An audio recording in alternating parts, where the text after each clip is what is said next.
پہلے نمبر پر اللہ نے انسان کو زندگی عطا فرمائی. اللہ تعالی نے فرمایا الذی خلق الموت والحیات، ہم نے انسان کو پیدا کیا، اس کو زندگی بھی دی، ہم نے اس کو موت بھی دی. کیوں؟ لیبلوکم ایکم احسن عملا، ہم نے یہ آزمانے کے لیے کہ حضرت انسان دنیا کے اندر کیسے اعمال کرتا ہے.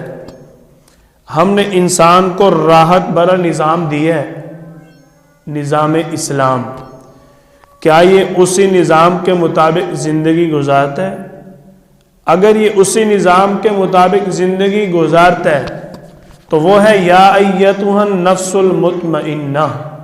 اللہ کے احکامات میں، اللہ کی عبادت میں، اللہ کی ماننے میں، اللہ کے احکامات کے پیچھے چلنے میں اس کے لیے اطمینان ہے.